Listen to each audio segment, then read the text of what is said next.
Righty, gang, and welcome to Plexus. So this is going to be a little bit different than what you might have seen me do in other webinars.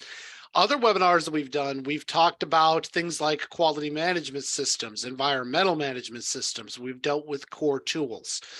This is part of a series that we wanted to do this year on speaking with management, speaking with leaders, because in the quality space, this is one of those things we find is a substantial gap for the quality practitioner, the systems practitioner, or even the beginning engineer. And so this webinar is largely around leadership and the ability to say, speak to management. And along that note, finally, after the better part of a decade, I've got somebody here that taught me pretty much everything I know about leadership. Today, we're going to be talking with Greg Harriman, who now is a consultant here at Plexus. Greg, do you want to introduce yourself for 2 seconds before we go through the agenda?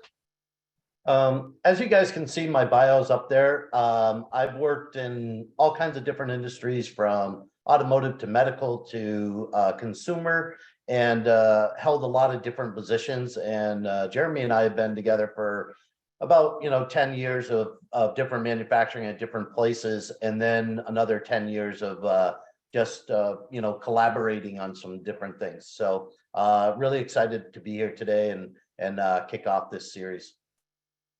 All right, thank you very much. Let's go ahead. As you folks are familiar with kind of how I run the webinars here, let's go ahead and take a look at this from a leadership perspective. So what we're going to do here is we're going to kind of give you a little bit of background information in terms of what we're going to be doing here. And then we're very going to clearly lay out the path forward so that you know what to expect in this hour that we spend together. So when we thought about it, when we look at the leadership perspective, organizations of all sizes, even those that are, let's say, a little more naturally operating as a fluid network, are prone to silos. And these silos are something that we see as consultants that are an impediment into communication, collaboration, team building. So what we have to look at is we have to look at our organization's operations and understand where that disconnect and the misalignment exists. So when I talk about silos, and I just got done with the lead auditor class the other day, one of the things that we were talking about in there is that we think of departments as processes. So you've got the quality department, the engineering department, the logistics department. And we think of these as vertically integrated silos, right? And now you've got one sitting right next to the other. But what you need to understand is that in an organization, you're going to have to break horizontally across these sorts of silos in order to get to a real true process approach. So we're going to look at the organization silos, and I am going to give you, let's say, how to avoid a silo mentality from a shared management system perspective. But we're also going to explain here why the silo mentality is slowly crippling your communication and your productivity. And then we're also going to take a look at how to maintain your departmental identity, let's say, while minimizing the side effect of siloing. Because what I'm going to tell you is, we are not advocating that you deconstruct the traditional departmental approach. What we are saying is that the departments act across the horizontal in a process-based perspective. And so while we can maintain the departmental identity, we need to look at it a little bit differently. And the term we're going to use today, we're going to be talking about building bridges. And one of the big things Greg's going to be talking about is building these bridges between the verticals and instituting checks and balances to make sure that the verticals don't start impeding your progress. So if you understand how this works, and at the end of the 1 hour, you'll be able to go back to your organization and you'll be able to identify the silos, and then you'll be able to possibly build some bridges. And when I say possibly, it's simple but not easy. You will possibly be able to build some bridges in order to get more fluid collaboration.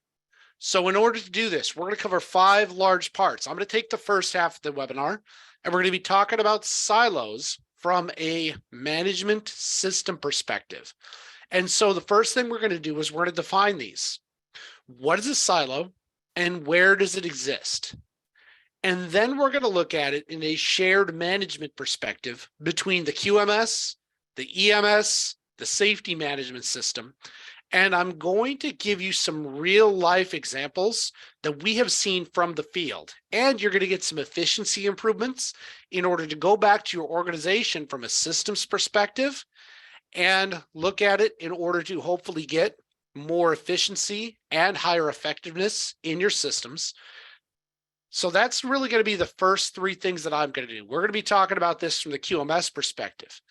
However, from Greg's perspective, he's going to begin speaking from the leadership level, from a leadership and team building perspective. And the reason why I wanted him on this call, and one of the reasons why I'm really excited about these management webinars, is because we've been doing webinars now for the better part of a year and a half. And quality, we got this part. What we don't have is nobody ever tells you this part. So what we're going to do here, I'm going to give you the academic quality answer and some real good evaluation techniques from a systems perspective.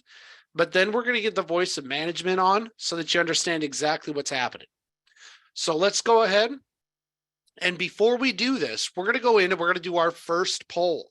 Now, here's the trick. Why am I asking for a poll so early? There's going to be a lot of experiential things in this webinar, and I need to know who is in the room. Because if I have a lot of engineers in the room, let's say, I may give a different example than if I realize there's a lot of quality folks. So your participation in this poll is going to be key in getting me good examples so that I can make sure to provide value to you later on. So let's go ahead and launch the poll. The first one, I'm looking for your role in this webinar. Are you a practitioner when it comes to systems, a coordinator, some form of a manager or director? I'm looking for who I'm talking to so that I know what terms to use and I know what's going to resonate. The second one, I'm interested in some of the activities you're involved with because we're going to be talking about common things like corrective action, right? If I see people that are heavily involved in corrective action, we'll be talking about things that are common in corrective action between the QMS, the EMS, and the safety management system. All right. Got a lot of auditors in the room, looks like there. This is good. A lot of managers. Perfect. All right. So we got some people who are over other people directing resources, and we also have some auditors. This is going to be huge because the auditors are going to get a lot of value from this, especially if you audit shared management. So let's go ahead and end this poll here. All right. It looks like largely we've got a lot of management and we've got a lot of auditors. Fair enough. And then when we look at this, we've got corrective actions with equal representation of both strategic and operations planning. All right, that tells me what I need to know about who's in the room. Let's go ahead and get started. All right, so creation of a silo, right? It happens in organizations, and as leaders, we have to recognize silos in all the different forms.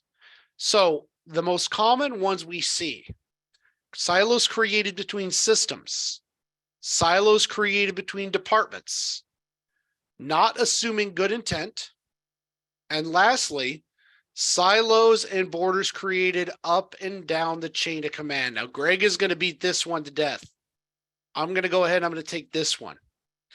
So when we talk about systems from a QMS side, I'm talking about silos from people that may currently have IATF certificates, ISO 9000 certificates, ISO 14001 certificates, and ISO 45001 certificates. And when we look at this, this is one of the things that I think really helps identify that by scheme or by function, silos pop up in isolation due to the immediate needs for speed or specialty. Now, I want to explore those 2 terms, folks. Silos usually pop up because there is a need for speed. So let's take an average, let's say automotive system or aerospace system even. And when you get that angry phone call at 3 p.m. and they're asking and screaming for corrective action, generally, if you have a smaller, more dedicated team, will you be able to achieve a quicker result? Absolutely. And are there nuances in how the automotive industry might treat corrective action versus how the aerospace industry treats corrective action? Absolutely. And so most of the time, the reason that your organizations begin to form these silos is out of a need for speed or unique specialties. Let me go one step further. If we're an auditor, now you see how I'm using the polls that we just did? If I am an auditor in an environmental system and I'm looking at the aspects and impacts for a facility, are there unique aspects and impacts to strategic planning that kind of dictate the regulatory requirements? Absolutely. And are these regulatory requirements, these OSHA requirements, a little bit different than they are for strategic planning in organizations that say are quality systems? Absolutely. So what we find here is that if you put these different silos side by side and you say, does the IATF dictate corrective action? Yep. Does the ISO 14001 standard talk about corrective action? Yep. And when you look at your business system, now we haven't talked about this. One of the things Greg's going to be talking about here is the business system. Let's say that you bring on a job and you've got 15% profit margin. If your 15% profit margin begins to slip, you think this business system is also going to have a requirement for corrective action? Absolutely. So what we're looking at here, when I talk about breaking down the silos, if you have siloed your individual systems, and this works the same as it does with departments, what I'm going to ask you to do, I'm going to ask you to look across the verticals. Okay. When you look at efficiency and breaking down silo mentality between schemes, between departments, the way you do it is you think about the things that are common, and these are your opportunities for higher efficiency through sharing common themes. So if I was doing this, one of the things that I would definitely do here, I would then use my corrective action system to satisfy my quality management system, my environmental management system, and also my business system. Now, another one that is very, very common, strategic planning. Okay, now let's think about this for a second. For my managers out there, this is something that you folks are generally familiar with, right? Every year you do a strategic plan, let's say, looking outward for a certain number of years, and you also do operational planning. Now, I'm going to start here with the business system. These are terms traditionally that you have heard in business management. But now for my auditors in the room, let me ask you this. Does the general ISO standard, IATF, ISO 14000, whatever standard you want to use, does it require you to look outward and evaluate your external context? Absolutely, it does. The external context is a fancy $7 word way of saying, do your strategic planning. So when you're doing your strategic planning under the IETF scheme, you're simply looking at the interested parties relating to the quality management system. But if you look also at the ISO 14001, you've got strategic planning, this time relating to the environmental system. And right here you have strategic planning relating to the profitability, let's say, or cash flow of the business system. So we see this all the time in siloed systems. We see one version of assessing external and internal context for the quality side, one for doing the environmental side, and then one for doing the business side. My answer is you're doing it. Why not have one process across the verticals running horizontally and make sure you hit the aspects of quality? Make sure you hit the aspects of environmental. And the reason is, let's say that from a quality side, you determine you're going to have scrap less than 3% this year. This seems like a quality target, right? Or even 15 ppm, right? Does this look an awful lot like it might affect the business management system? Absolutely. Because how does your margin erode? Increased scrap, increased returns. And for those of you that are in the business system, one more round here. When you look in a 12-month period and you're looking at operations planning, the IATF, the ISO standard, ISO 9000, ISO 14001, they're all going to ask you to look inward, right? This is where you look at head counts, budgets. This is typically operations planning. And so if we go through here, we can take the different schemes. And by the way, this also works with departments, right?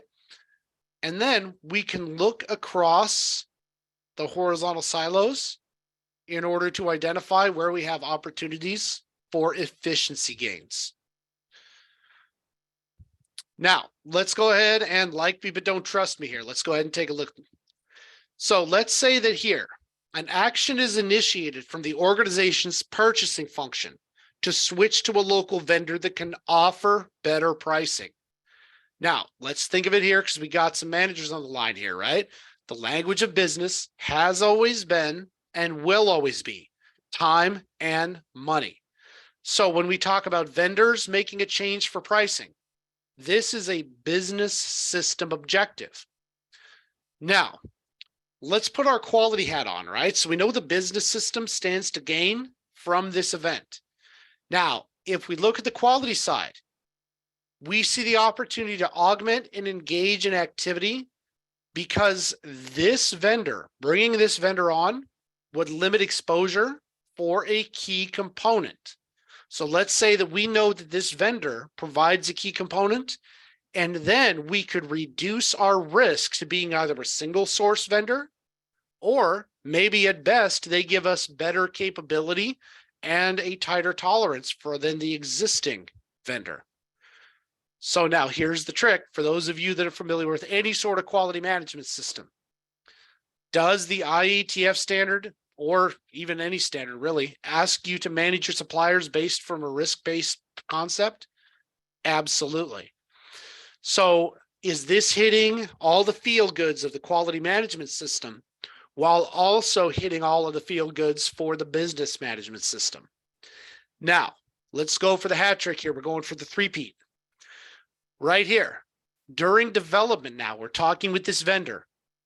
We're going to reduce the amount of consumable packaging inside of the box. Now, this local vendor does not require the use of sea-based cargo. So, if this is the case, would my environmental management system be well served by reducing the amount of internal packaging to get this new product here? For most organizations, the amount of tonnage they take out, the amount of landfill they generate, the amount of cardboard they generate, these are very common, let's say, programs they put in place and very real aspects for many of the organizations that we work with.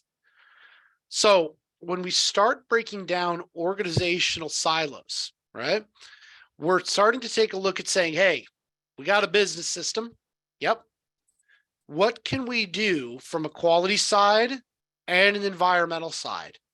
And this forms the basis of that communication. Now, at the beginning of this venture here, I'm going to go ahead, I'm going to stop my share for a second. We talked a little bit about quality department, the engineering department, the purchasing department. I believe I called it also the logistics department. If we took this idea and we took the verticals and then we started drawing horizontal projects, let's say common ground between the three.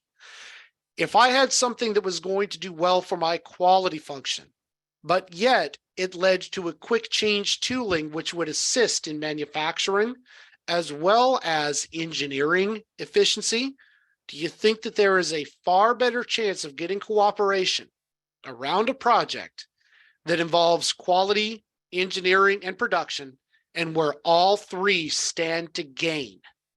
Notice stand to gain is the trick.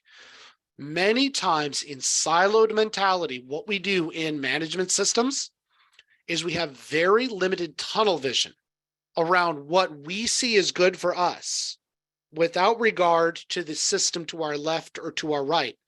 And the same thing happens in departments, quality, engineering, and logistics. They begin to take on initiatives that are good for them in isolation.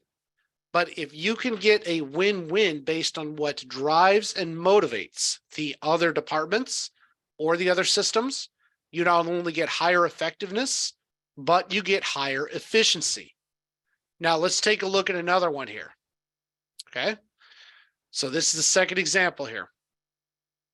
This one here, we're looking at reducing the amount of preventative maintenance to increase the availability of time on machines. Now think about it from this perspective, right? This is good from a business side. More uptime means better capacity ratios. Better capacity ratios may mean additional business. Now, when we look at it from a quality side, we can see an opportunity to optimize our TPM and prove through data. Now, here's the trick, and this is something that a lot of people never get to. Many people do not actually ever get to a predictive style maintenance using data. Now, for the quality folks in here, so I'm going with the auditors in the room, right? Is there a difference between preventative maintenance, predictive maintenance, and total productive maintenance? Absolutely. Right? When you start off with preventative maintenance, you're working through the estimated, let's say, filter changes, right? From the vendor, you're going off vendor recommendations. But when you start getting to predictive maintenance, you're using data to change that interval based on history. And the way that you should, and I say should, be working through a maintenance organization, preventative, leading to predictive, changing over to total productive. See how that works? These three things is how you should ideally be working through it from a quality side. Now, if we can't change the predictive maintenance, we can always lean on that activity as a continual improvement, because in all of those siloed systems, is there a focus on continual improvement? Absolutely. Lastly, if I say, hey, we got the business system checked, we got the quality side checked, what is the value from the environmental side? What keeps the environmental side up at night, the environmental management system? Do you think that there is probably a real need, right, to take the waste oil generated by the maintenance? Does that have probably a negative aspect, or I should say negative impact on the environment? Absolutely. And could you have a program then in place for an active reduction? If you start reaching across into the horizontals, you're going to find that we all have a need for very similar things. And then you can say, how do we craft one unified plan that meets the needs of the business system, the quality system, the safety system, the environmental system? This is something that a lot of people never think about, because from the time we get into systems, we are largely indoctrinated into, this is my silo. I'm an IATF auditor. I'm an IATF program manager. But what about the environmental system? It's very much the same thing. And some of you do have integrated systems where you'll take the quality and the environmental. But very, very few companies I have ever been involved with are integrated into the business management system. And what I'm offering you up today is a great way to link the activities and the vocabulary of quality and environmental management and safety management as well into the business system language. Now, this is all well and good, right? How do you do it? The first thing we're going to do, we're going to start from the top. So you bring up your departments, you bring up your systems, you bring up your schemes, right? And you say across your systems, what are shared pieces of those systems? There are 5 right up here on the screen that I would start with tomorrow. All of your systems have some form of unified corrective action. All of your systems have some form of management review. All of your systems will have some form of document and record control requirements. And lastly, all of them will have continual improvement as well as training. So here's the point. If I'm doing, let's pick on training because we haven't picked on that one yet. If I'm doing training today, I can either worry about how I train in the environmental management system, how I train on the EMS, and then I can have a completely separate way that I train on quality. And then I can have a completely separate way that I train on aspects of the business system. Let's say for process owners. Or I can think about it and then I go, when I train a process owner, how do I create a unified event that hits all of those systems and gives them the holistic picture? Now, the second thing we do, and this is a big one, when you go into improvement activities, right? So now we're talking improvement. Look across and see the activities that touch multiple systems. Folks, I want you to be a multiplier, okay? I only want you from here on out to engage in continual improvement that will do more than one thing for you, right? What you don't want to do is do 3 things. I want to do one thing and get triple the benefit. And one of the things that I would highly encourage, get creative with the cross silo improvement. I guarantee you that across the aisle in the EMS, they are struggling with the same things as you are in the quality management system. What we need to do is determine how we can help the people across the aisle. And now you're going to amplify the amount of effect that you have. And this is something that I always ask myself when I do any form of this type of system work. How do I get more out of this than initially what I'm looking for? So if I'm going to do one thing, right? Let's say that I'm going to improve scrap. If I'm going to improve scrap, how do I improve scrap in a way that helps the business system? Now that may be maybe not taking on the highest scrap rate. That may be hitting the scrap of the parts that have the highest profit margins. So, and then if I can do 2 things, how do I help the environmental system? Let's say that they may be able to recycle the steel, but they can't do much with the plastic. If I can reduce the scrap of our plastic parts, that's probably going to help our EMS, and they have a vested interest then in helping me with my project. So these are 3 themes that you can use, and the same works for different organizational units. I'm going to come into here. I'm going to kind of leave you with this. With the organization units before I turn it over to Greg. If you were in quality and you reached across the aisle to engineering and you said, what are you working on? How do I help? Now you start getting that cross silo connection in a way that actually amplifies your effectiveness and also drastically improves your efficiency. Plus, you get a skill set that you don't have to bring to the table.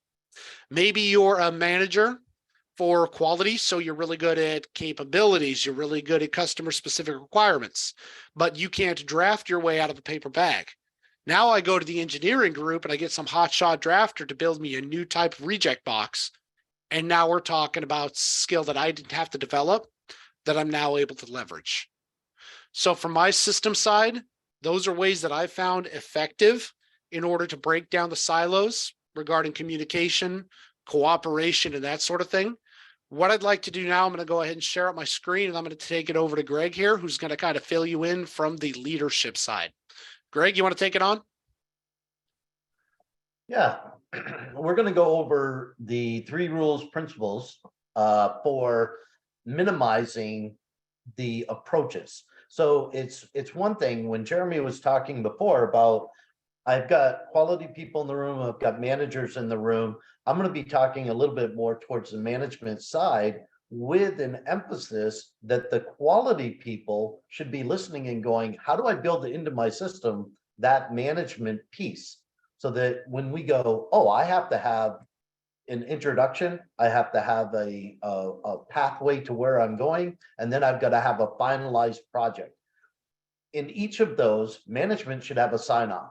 So I'm gonna pull you through kind of the way that I've done it in the past that I felt like was very successful.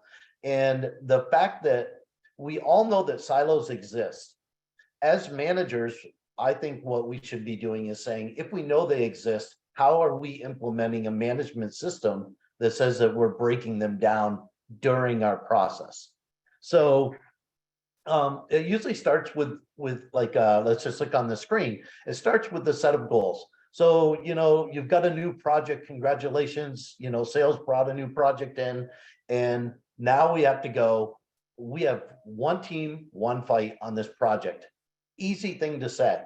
Of course, we're one team, we're one fight. Well, then why are we even talking about silos?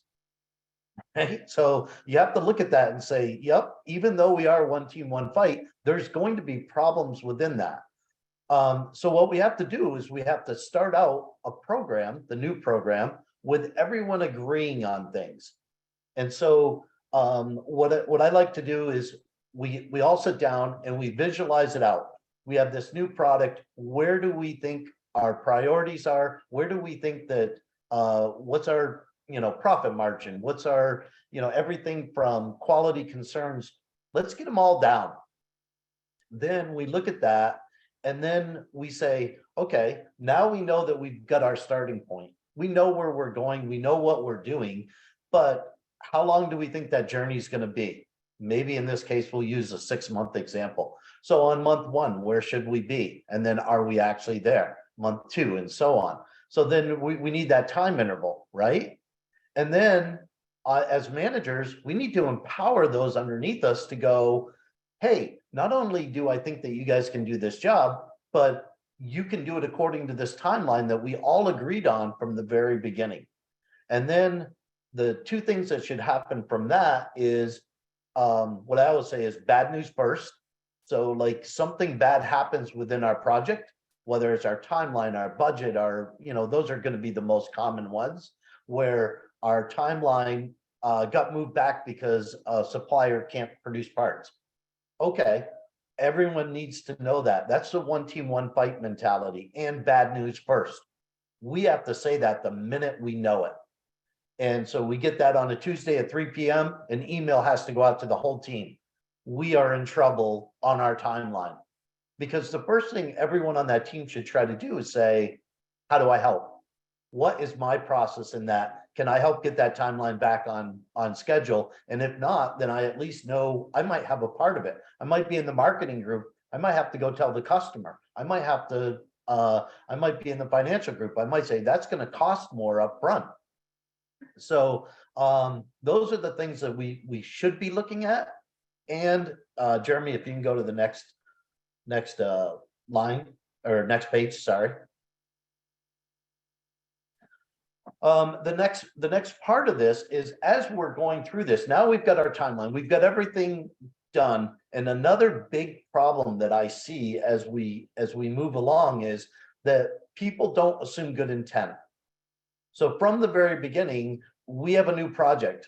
There are groups that are like, yeah, but we really don't like that. It's really not our niche market. It's really not our, so from management side, we have to be saying, but we're going to make it our niche market. How are you tell us what is going to happen that is going to be bad so that we can see it up front, we can motivate it, and that we don't have that silo. Now, Jeremy was talking earlier about things like preventive maintenance and all of those different pieces. All of those pieces should be factored in from that very beginning meeting with the visualization. And then if we add on, right, bad news first and assume good intent, then there's going to be a million ideas. Can we do a million ideas? Nope, can't even do five of those really well. So we really want to take the fight to the top 3, and then we want to list out everything that we have, and then we want to go piece by piece, and we want to break it down so that part of, again, what Jeremy was talking about is, how does everyone get a win? How does the environmental jump in there and say, I want to use some of your resources for product X, and I'm going to give you Y in my group.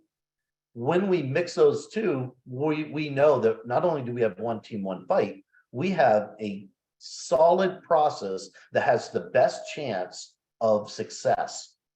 And again, when I look back over my years of experience and go, where did I feel like I failed the most? It was always when my teams didn't come together and they weren't one team, one fight. Or they didn't, we didn't have bad news first. We didn't, 2 weeks later, something's happening. I'm sure most of you have been in a position where you've gotten information and you say, when did we know that? 2 weeks ago. Well, it would have been great to know that, right? Well, as part of the system and the checking on the system, we should be implementing those pieces so that we go, must happen. Bad news first. Well, everyone knows that rule. Well, then it has to happen really quickly. And just by saying those little words of bad news first, you can now dictate that will happen from a management. And you can also say, assume good intent when someone brings up an idea and we go, well, we can't do that. That's going to cost money, or that's going to, but if I assume good intent, then I might want to look at it and then decide, hey, we decided as a team that doesn't meet this criteria. And again, if everyone's acting as one team, one fight, if and you have questions, you bring those up early. And again, I don't want to sit here and read the slide to you because I feel like more my job is to give you a sword and a shield. The sword so far is the offensive side of what we're doing. That is bad news first. So, I mean, the shield is bad news first. So when we come in, we are sitting there going, bad news first, that's a defensive position. But now we all know where that defensive position starts. Second, the sword is assume good intent. We're going to start out by doing everything that we can, and we want to judge whether we did a good job or not as our intent as a team. And again, the biggest thing that I find is as teams form, and I'm sure you've heard of storming, norming, forming, all of the different parts of a team coming together, that has to happen each time, even if it's the same team, because it's a new product, it's a new level, it's something different than what you've been doing. And so we need to take all of those pieces and we need to keep squeezing them into a more and more robust system that says, as we move along, we're always going to do the same things the same way. Something new comes in, we're going to say, we got to assume good intent with this.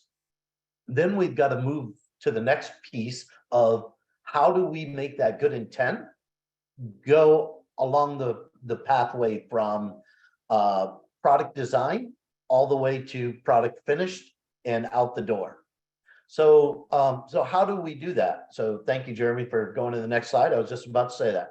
So we have to communicate that up and down the chain of command. So again, this is another sword and shield moment. Communicating up and down the chain of command is nothing new. You guys have done that forever. The difference is how we do it and why we do it. So say Jeremy has come to me with a great idea, but I feel like there's a big roadblock right in the middle of it. What is my job? If I assume good intent, my job is to go to Jeremy and say, this is where I see this failing. But the one thing I can tell you is it will not fail because I'll be standing right in front of it. And I don't think that happens enough in business. We, I swear we secretly want to see someone else fail. And I feel like it's whether it's a team mentality or, well, engineering always throws it over the wall. Management doesn't understand, quality wants the world, no matter what all of those different statements are, then what we should be saying is, okay, maybe even some of those are true. How are we putting them into our package? What is the thing that's stopping us from quality or from management? Maybe management says, I want you to do this project, and then they don't release the money. That, I mean, that's happened to me before. Now I have to say, okay, I got to put all of these pillars in place that says on this date, I've got to now call a meeting, bring everyone in and say, this is bad news first. I don't believe I'm going to meet my deadline because of X, whether it's, management, I need that sign off on this, quality, I need this, reviewed and I need all the data from it. Whatever those points are, we want to make sure that we're setting up those waypoints and then we go hit them. And if the team anticipates a problem, we want to make sure that team member, whoever it was, is standing there, right? Because they know better. Out of all the people, they're saying, I think you're going to run into, let's use Jeremy as an example, coming to me with a quality problem saying, I believe when we get here, we are going to have to sort this product. Okay, then when that first time comes, let's sort the product and see whether Jeremy's data will prove itself out or not. Let's take it on as part of our process so that we are smarter and faster and better. Okay, next slide, Jeremy. Okay, so now what I really wanted to do is, how do I tie this together? Again, I like going to places and when people are talking and getting a sword and a shield. And again, the sword for this part of our journey is, Jeremy talked about, look, we have all of these different systems, they're sitting there. And we're talking about all of them are in silos. How do we bring those silos together and form one group? In my opinion, you do it in 3 different ways. And, if we were to go back to the PowerPoint, you'd see the 3 pillars, right? Where what we want to do is first have great visualization. If the whole team sees it, and again, I'm not saying something new. What I'm saying is, are we using the discipline to do it? Because it's easy to go, well, you guys start the meeting without me. Well, maybe you don't have management oversight. Or quality says, yeah, well, I can't make it because I'm so busy with all this other. No, we need you there. If we want everything to work, we need that team to come together, visualize what we're about to do, go hunt it, and then kill it. That is the methodology over and over and over. And if I didn't give you a sword and a shield, please, in the comments and if we're having the questions at the end, let's make sure that I gave you a sword and a shield today. All right. Go ahead, So Jeremy. what I'd like to do real quick is I'd like to wrap this up with a poll real fast, and I want to give you guys a chance to ask questions. Folks, you got a lot of experience on the call today in terms of leadership and such. So what I'd like to do, I'd like to launch our second poll. This one, there's no mystery to it. We're willing to reach out to you and discuss leadership. We're willing to reach out to you and discuss what else we can do. So if you want that, hit us up. Chris, are you with us? Yes, sir. Thank All you. right. Chris, do we have any questions while they're filling that part out? Yeah, while people get a chance to fill out our last survey, please do submit any questions you may have for Greg or Jeremy. And just a reminder, this webinar has been recorded. We'll release a copy too following the live event. In addition, you'll be able to check this out on our YouTube channel, as well as a number of other materials, IETF, core tools, problem solving, or more. The first question I see here, really, what's the homework? What do we take away? I'm a representative of my organization, manager, auditor, like we know. Where do I go from here? What's that first step I should take when I go back to my plan? All right. I'll go ahead and go first, and then I'll let Greg give his answer, give him a chance to noodle it here for a second. From my side, when we go back, when it comes to leadership, leadership is something you get the opportunity to practice every single day. It can start with yourself. And so when you go back to your organization, the very next decision, team, or issue that you get brought, say it gets brought to your attention, try the tools that Greg mentioned. And I say try because it is like a muscle, right? You're going to have to work it through a couple different times, but eventually it will become automatic. Think about what I said on silos. You get asked about something that's happening in a current program. Hold tight, look over to your left, look over to your right, and see how you could create a horizontal. That's step one, right? Figure out who wants what. Then to Greg's point, and he'll probably iterate on this a little bit more, assume good intent that person is coming to you, not with malice, but in terms of how can you help me? And then the immediate response should be, how do I help? And at that point, realize that now you're in it. All right. From there, it's using that sword and shield mentality that Greg talked about. It's the bad news first, right? So when you go through and you take a look at where you're at, inevitably, when you agree to help with this, what's the bad news? This is how we raise it forward. And one of the things that I really wanted to make clear, and this has helped me a ton in my career, and it's something Greg mentioned, time and money, right? He used the term timelines and budget. So I have a problem. Okay. How much time do I have to solve it? What's the budget that I have? Here's the trick. If the budget is 0 and the time is immediate, you know that you're in triage mode. And now you need to raise it up saying, listen, I know that you want a Cadillac, but right now, we got, low grade, geostorm money right now. Okay. We got, used car money. So the first thing you're going to do, find something to get involved with. And I guarantee you, if you stand in the hallway for 2 seconds, you'll find something. Then start practicing across the horizontals, start assuming good intent, and always frame how you help in terms of time and money. Greg? Yeah, I would say you hit it right on. The one thing I would add is, if you're either management or the quality side, you want to institute what you think your problems are going to be into your system. I think we never get anyone to sign off on anything. Have more intervals of sign-offs. Then it will happen quicker.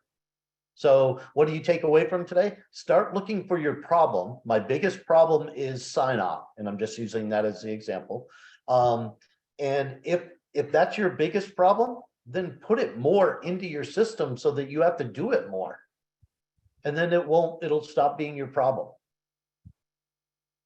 Are you talking about doing more and making up for your weaknesses almost? Exactly. Okay, so a lot of pain, folks. A lot of pain coming your way.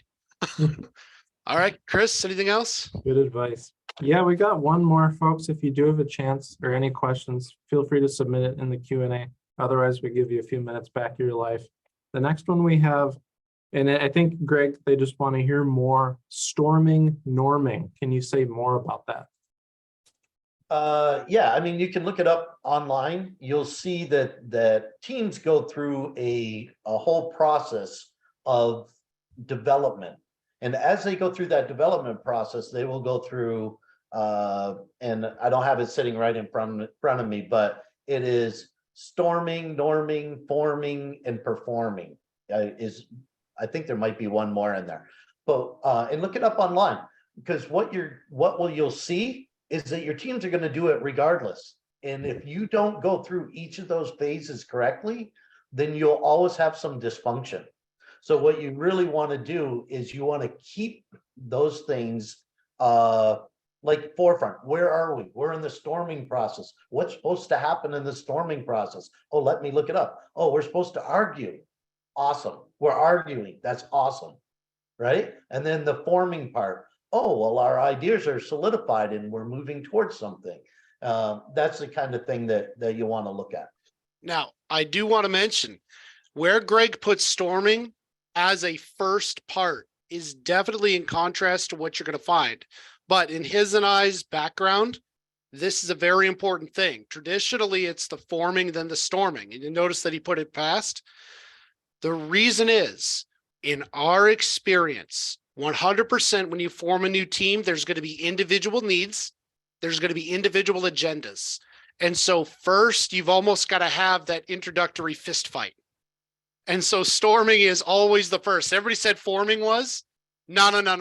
You go through storming, then you find some good middle ground, right? You start kind of getting to the idea that, hey, I like this and you like this. We have a common enemy. Let's go ahead and get together.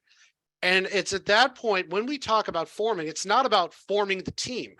It's about forming that team into something then that can be wielded and something that can be utilized. And this is in direct contrast to where you may have seen it in the more academic circles. And that matches how I teach, quality. One of the things I always say is I don't want to hear the term multidisciplinary approach one more time. We all know it's needed. We all know step one of APQP is to form the team. We're good. What I want is I want that team to come together, get on the gloves, box it out a little bit, and then I want them to start moving toward that cohesiveness until they're formed into something then that I can wield as an organization. So that's one little niche you'll see in one little term, and where you put forming makes a tremendous difference in how it's interpreted. You want to have a tool and you have to form that tool. And that won't happen until you assume good intent. And for those of you that might be familiar with the old Seinfeld episodes, you remember Festivus with the airing of the grievances? In that beginning phase, you're going to have some doozies, but that's okay. If we don't, then we know we've got something forming beneath us, some form of a distrust and some form of a cancer, because the team doesn't trust one another. If you don't hear those disconnects and you don't hear that, what that says is you have a lack of trust fundamentally. So, yep, that's a good clarification on that.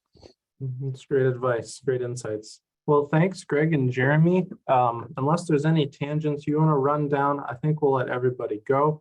For you folks, if you're looking to learn more, check us out, plexusintl.com. Feel free to reach out directly to us if you'd like to pull the thread about reducing silos in your org. Thanks again, guys, and we'll see you all at the next one. Take care. All right, bye.